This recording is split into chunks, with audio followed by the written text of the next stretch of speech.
On February 28th, 2020, Lil Baby released his second studio album, My Turn, and here's what I thought. Lil Baby is a 25-year-old singer, songwriter, and, well, rapper from Atlanta. Full disclosure, I don't think I've actually listened to Lil Baby before, or at least not consciously knowing that I was listening to him. So this is my first time.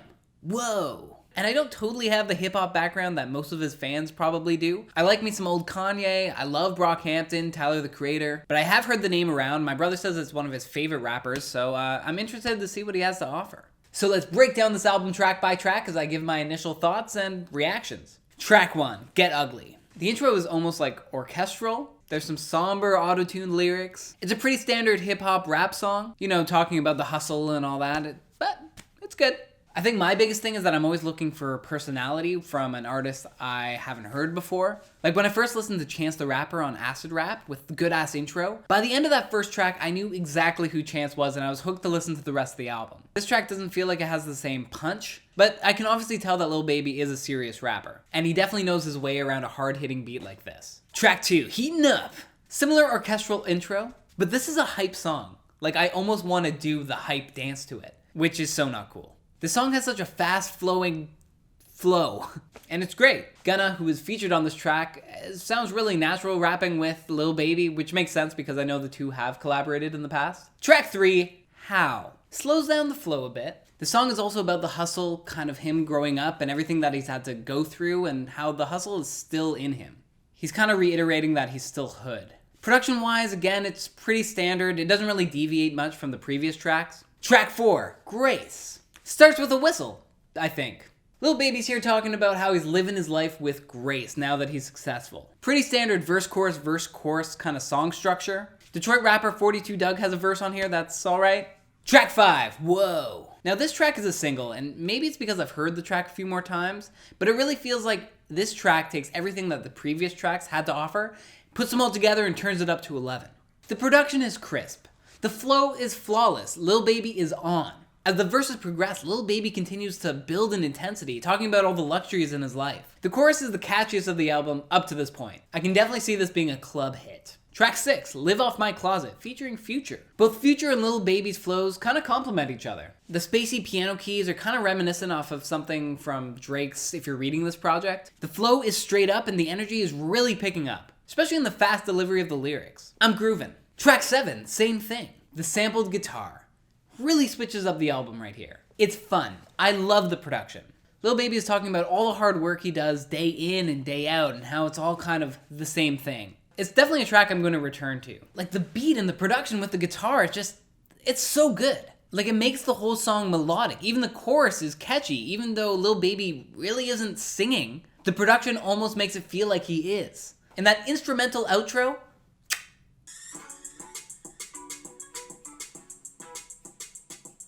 Track 8, Emotionally Scarred. A reflective song, talking a bit about losing a loved one, the grind and success of his own career, and how things have changed and how he deals with them emotionally. The instrumentals here are a little bit lighter and crisp. There's some nice MIDI keys and then the bass comes in the first verse. And I love that flute thing. It's definitely more melodic than the first few tracks on this album, and I'm a sucker for a good melody. I also feel like Lil Baby's really raw and kind of opening up with the lyrics on this thing. Track 9, Commercial, featuring Lil Uzi Vert. The flow in the first verse is a little repetitive on Lil Baby's part, but then he switches up the flow for the chorus, so I'm back in. Lil Uzi Vert has a sick verse, and also super topical, like referencing Kobe.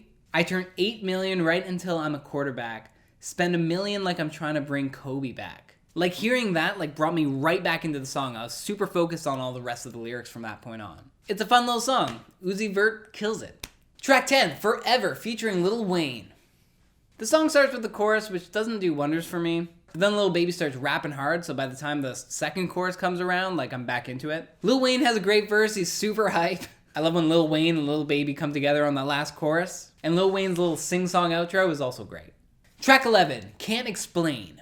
It's a decent track, decent flow. I'm pretty indifferent on this one. He has feelings and he can't explain them. Track 12, No Sucker. I really like how the verse and chorus just kind of flow into one another. It sounds like a really fun song to drive to late at night. The flow helps the song just kind of keep going. And also there's some pretty fun production things, like when Moneybagg talks about clocks, we hear a little tick-tock. Track 13, Some to Prove. This was also a single released before the album. And Lil Baby is giving everything he's got. He's got something to prove, and he's here to prove it. I feel like the lyrics are about him just getting started in this rap game. The production really isn't anything mind-blowing, but strong delivery and performance from Lil Baby. Track 14, We Should, featuring Young Thug. Fun production, not really sure what else to say. There's almost like a nice nursery rhyming xylophone in the background. That can't be it, can it? Young Thug and Lil Baby sound great together. They almost have like a Kanye Jay-Z flow from like Watch the Throne. Track 15, Catch the Sun. From the movie Queen and Slim. I think I've discovered that I really like when a guitar is sampled in a song. It makes the whole song melodic. And on this track in particular, Lil Baby's flow is melodic itself, especially on the chorus when he sings, I'm so down. Another standout track on this album in my opinion. It's sexy, it's sleek, but still feels fresh. Some fun vocal samples at the end. The song has great production and Lil Baby's flow and lyrics really complement that perfectly. Track 16, Consistent. I really like the subtle melody that kind of sneaks into the background of the first verse. Really subtly in the background, the do do do do do do do do do do. It's great and might actually be my favorite part of the song. The song's about him being consistent, flexing a little bit. Track 17, Gang Signs. The song hits hard. It really doesn't do tons for me. The chorus is pretty catchy, but it does lack some lyrical substance that most of the other tracks had. Where you from? How you come? Yeah. Where you from? How you come?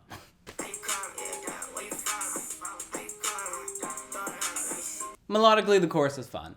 Track 18, Hurtin. I like the diversity in Lil Baby's flow throughout the track. He switches it up a bit, although the song structure of the verse-chorus is a little basic at this point. Track 19, Forget That. Again, this track didn't really stand out to me. I feel like it's a lot of what we've already heard. Yes, Lil Baby, I understand that you're successful and you have lots of money. Like the chorus itself is just another chorus about him being successful. Although I did really like the fat bass on this track. It felt particularly fat. Also, Rilo Rodriguez, who is featured on this track, brings like a different timbre to his voice. And it's nice and almost refreshing at this point in the album.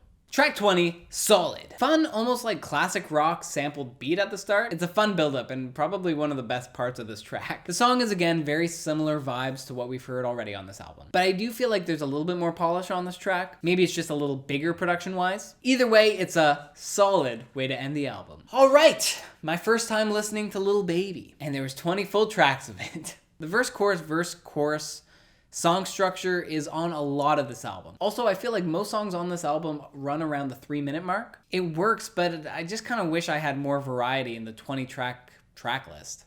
I really enjoyed the more melodic songs like Same Thing and Catch the Sun. I'm really looking forward to revisiting those tracks along with a few others and really diving in lyrically to what Lil Baby has to say. If there's songs on this album that you think I should give a second chance, please let me know below. And while you're down there in the comment section, throw a like. You know, that'd be cool. Ooh, I also like how most of the tracks give a shout out to the producer right off the top. Yeah, I'd give this album a solid 5 out of 5 out of 10. I'll definitely be keeping Lil Baby on my radar going forward because he's definitely putting out some decent stuff. But yeah, what do you think? Do you like the same things I like? Either way, like and subscribe because seriously, I need like 100 subscribers to change my cover art for some reason on my channel. So yeah, subscribe, like, or ride a bike. Until next time, peace.